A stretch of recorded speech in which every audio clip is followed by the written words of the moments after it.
Hello everyone, welcome to Souvik film review and analysis. আমি সৌভিক, আর এই ভিডিওতে আলোচনা করব এস রাজামৌলি পরিচালিত 2009-এর সিনেমা মাগাধিরা, যেটা গত 31 জুলাই 15 ইয়ার্স মানে 15 বছর কমপ্লিট করেছে। এই কাজটাকে ঘিরে আমার কি এক্সপিরিয়েন্স রয়েছে, আমার কি স্মৃতি জড়িয়ে রয়েছে, সেটাই তোমাদেরকে ভিডিওতে শেয়ার করব। So let's start. তো এই কাজটা আমি দেখলাম, মানে আমি রিভিজিট করলাম আর কি। তো রিভিজিট করার পরে বা করার সময় আমি যেটা ডিসকভার করলাম, যেটা আমি নতুন করে খুঁজে পেলাম, সেটা হচ্ছে যে এই কাজটা অর্থাৎ মাগাধিরা, এখান থেকে কিন্তু রাজামৌলি পরবর্তীতে বাহুবলীর অনেক এলিমেন্ট, শুধুমাত্র বাহুবলী না, বাহুবলী এবং RRR তার অনেক এলিমেন্ট প্লট পয়েন্ট তিনি কিন্তু ইউজ করেছিলেন। এটা আমাদেরকে আজকে ভিডিওতে শেয়ার করব। তো প্রথম কথা হচ্ছে যে রাজামৌলিকে কেন একজন ভিশনারি ফিল্ম মেকার বলা হয়, তার কারণ হচ্ছে যে তিনি এমন সব আইডিয়া ভাবেন যে আইডিয়াগুলো শুনলেই মনে হবে ঢপের চপ আইডিয়া, কিন্তু সেই ঢপের চপ আইডিয়াকে যখন তিনি একটা সিনেমাতে এক্সিকিউট করছেন, সেই এক্সিকিউশনটা এমন হচ্ছে যে আমরা সেই কাজটা দেখার সময় আমরা কিন্তু এটা বিশ্বাস করছি। যেমন রাজামৌলির ছবি ইগা বা মাক্ষী, সেই কাজটাতে আমরা কী দেখতে পাই যে একটা মাছি, সে তার রিইনকার্নেশন হয়েছে, মানে যেটা নানি ছিল সে মারা যাচ্ছে, কিচ্চাসুদির তাকে মেরে দিচ্ছে এবং সে মাছি হয়ে জন্মে সে রিভেঞ্জ নিচ্ছে, তা দেখতে পাচ্ছি। কিন্তু এটা তো কখনোই বিশ্বাসযোগ্য প্লট নয়, বাট রাজামৌলি ভীষণই এমন, সে কিন্তু সেটাই কিন্তু বিশ্বাসযোগ্য দেখাচ্ছে। তো মাগাধিরাতে কী দেখতে পাচ্ছি যে দুটো টাইমলাইন, একটা হচ্ছে 1600 শতাব্দীতে, যেখানে একটা রাজঘরানা, একটা রাজমহল আমরা দেখতে পাচ্ছি, যেখানে আমরা দেখছি রামচন্দ্র যায়, সে একজন বড় যোদ্ধা, সে 100 যোদ্ধাকে একা হাতে হারাতে পারে, যে একজন সেখানকার অস্ত্রগুরু, রাজ্যের অস্ত্রগুরু, এবং সে সেই রাজ্যের রাজকুমারীকে ভালোবাসে এবং সেনাপতি সে যেটা হতে দিতে চায় না, সেনাপতি রাজকুমারীকে পেতে যেতে হবে, শারীরিকভাবে পেতে চায়।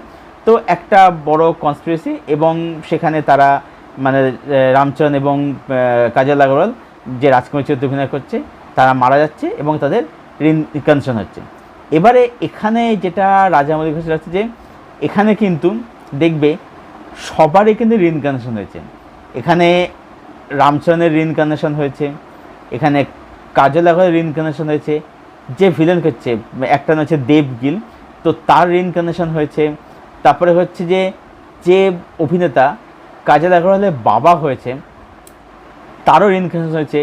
আচ্ছা, এই রামচরণ যার সাথে আগের জন্য ফাইট করেছিল, শের খান যে ক্যারেক্টারটা, তো সেই ক্যারেক্টার রিইনকার্নেশন হয়েছে। এখানে সবার কিন্তু রিইনকার্নেশন হয়েছে, সবারই পুনর্জন্ম হয়েছে। তো এটা শুনতে খুব অদ্ভুত লাগবে, বাট রাজামৌলি স্ক্রিন প্লের মাধ্যমে এমনভাবে দুটো টাইমলাইনকে দেখিয়েছে যেটা আমাদেরকে বিশ্বাস হয়। এবং দেখবে যে 1600 শতাব্দীতে, অর্থাৎ 400 বছর আগে যা কিছু হয়েছে, যা কিছু ঘটেছে, সেগুলোর কিন্তু পুনরাবৃত্তি কিন্তু বর্তমান টাইমলাইনে হচ্ছে। হ্যাঁ, হয়তো হওয়ার মানে যে স্টাইল, হওয়ার যে পদ্ধতি, সেটা হয়তো আলাদা, কিন্তু ঘটনা কিন্তু একই হচ্ছে।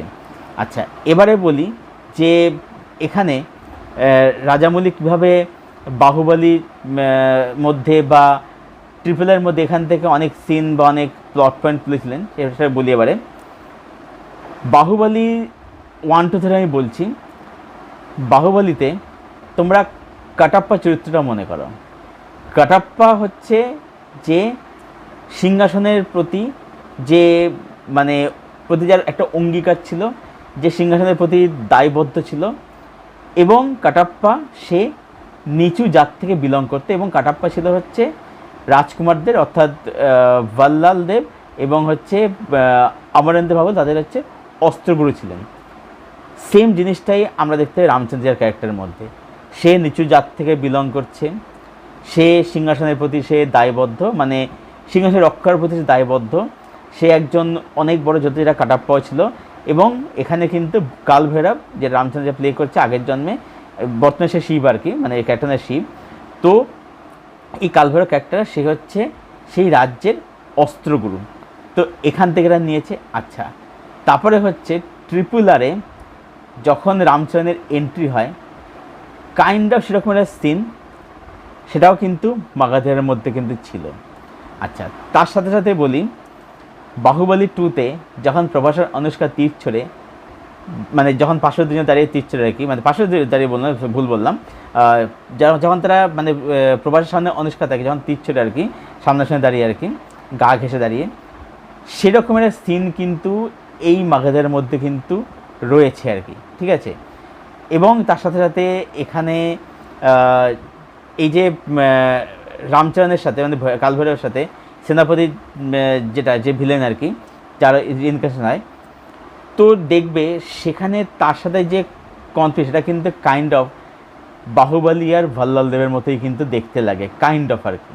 আচ্ছা, এখানে একটা জায়গাতে যে সেনাপতির ক্যারেক্টার যারা দেবগিল প্লে করেছে আর কি, দেখবে সে ওই জঙ্গা পিটিয়ে বলে যে এখন এই কাজে দেখা যে ক্যারেক্টার রাজকুমার যে ক্যারেক্টার প্লে করছে আর কি, তার জায়গা হচ্ছে মৈত্র আর কি, ক্যারেক্টার জায়গা হচ্ছে আমার জঙ্ঘাতে, ঠিক আছে।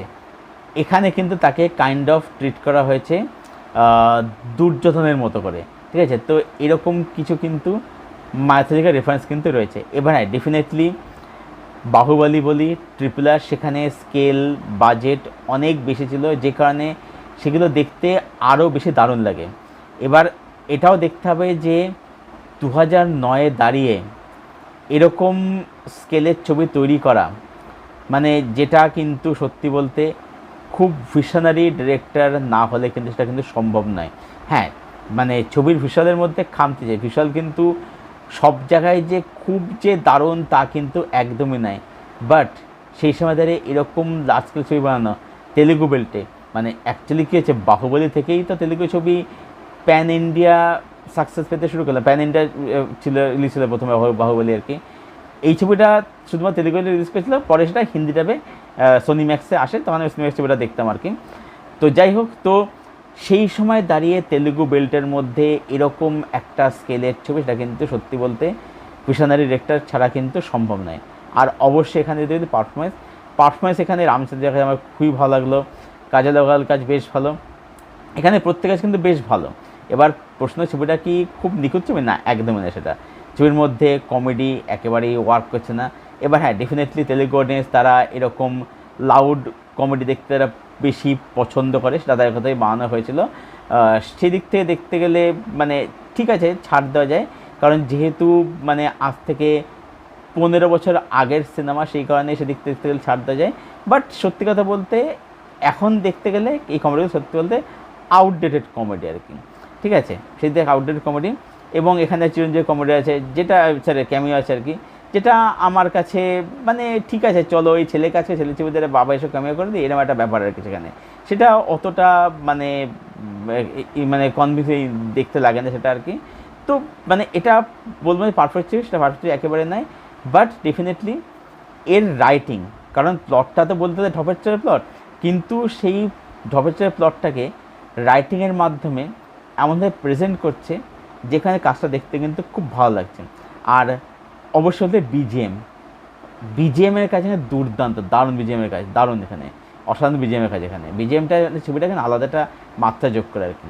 এখান থেকে তো যোদ্ধা রিমেক হয়েছিল, তো সত্যি কথা বলতে মানে মাগাধীরা দেখা পায় যোদ্ধা দেখলে মনে হয় যে ওই কোথায় কাশ্মীর রুল আর কোথায় বগলের চুল আর কি।